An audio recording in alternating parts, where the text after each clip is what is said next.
mu gutsimbataza intayo yo kwikukira dushigikira ikigo OBR kimaze imyaka 10 gikora mu kurushiriza gutanga neza amakori n'amatagisi.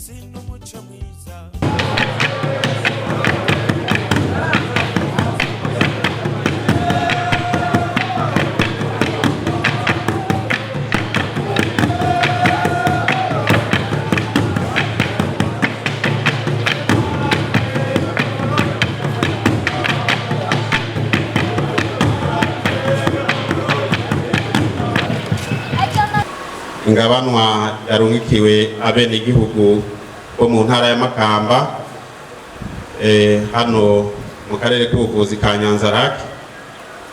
nkuko muvyibonera ikaba ari ingabanwa ibushitse uko murabona hariho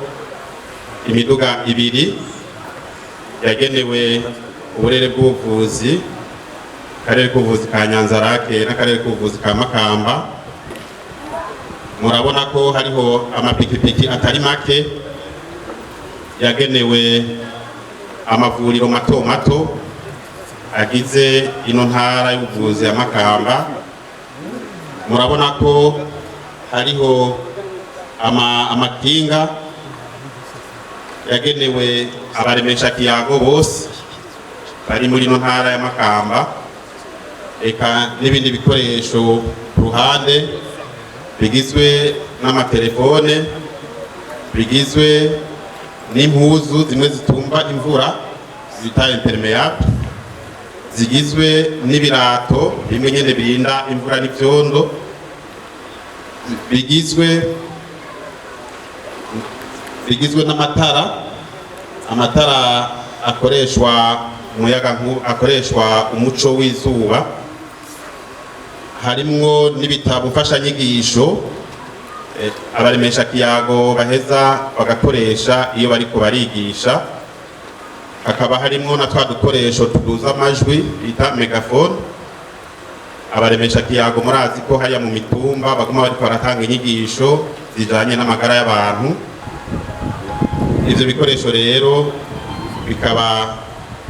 bije kugira ngo bisahirize abene igihugu bo ngaha mu ntara ya Makamba, abasanzwe bajejwe amagara y'abantu kuva ku baganga gushika ku baremesha kiyago kugira ngo babikoreshe bame hafi y'abene igihugu, babatabarize, babafashe, babavure, bidakunze babatabarize biboroheye. Barakuspirize iyi ingabirano y'ubushikiranganje bw'amagara y'abantu kugira ngo neza kazi waratowe kuna zinaratowe n'umuratowe nandi byahereye ku bikorwa gushika mu mukuru arahona byoza bwewe waratowe kandi urabona barakorohereza sinzi ko yamushikiriza. Dushimiye ubushikiranganje bw'amagara y'abantu ko bwemeye kubahiriza umukuru w'igihugu wacu kandi adukunda cyane twebwe abaremesha kiyago. Imana ibahezagire. Umuremesha kiyago nikirumara ku musozi ku Gacimbiri ahabaye kanatsinda. Murabona ko Inyanzarake ikiza cyakorera bashoboye kucirukana haheze imyaka 8 nuko mwashoboye kudufata mu mugongo n'uno munsi tugishima. Murakoze cyane, muze mutwame hafi mu by'amagara y'abantu. Abashimye cyane araherwe mu mbere ibyinshi sinzi ko bishobora tutazi kunyonga ikinga ko tumigishe ubwani baza ko bose babizi ikinga meza cyane ibintu bitari cyane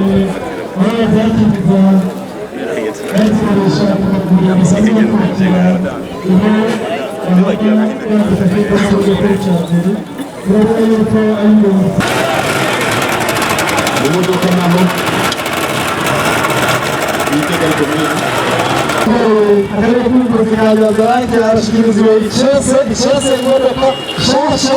barasabwa gukora amashyi cyane kuko iteka cyane rikomeye hano mu Nyanzarake. Imodoka nshasha imaratsindike amajana 33 buke atamatara turawe atamatara uvuze n'agasheni ni sawa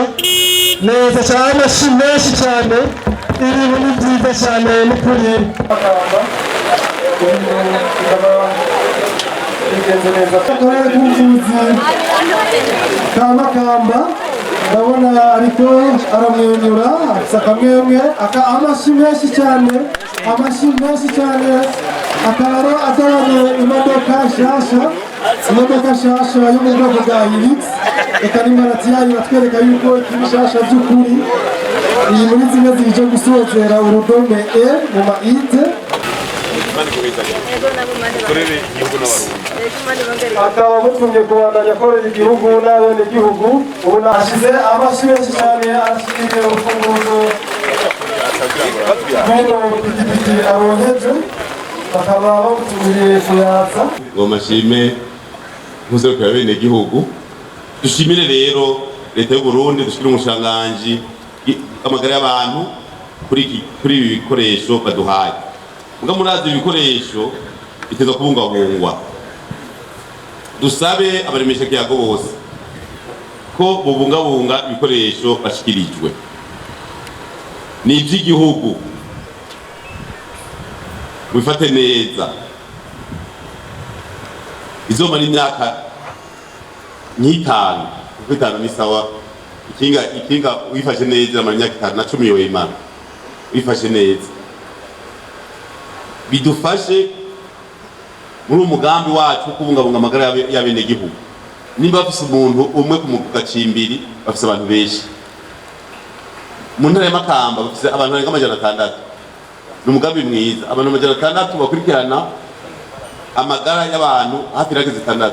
twanongira ngo igihumbi mu gutsimbataza intayo yo kwikukira dushigikira ikigo OBR kimaze imyaka 10 gikora mu kurushiriza gutanga neza amakori n'amatagisi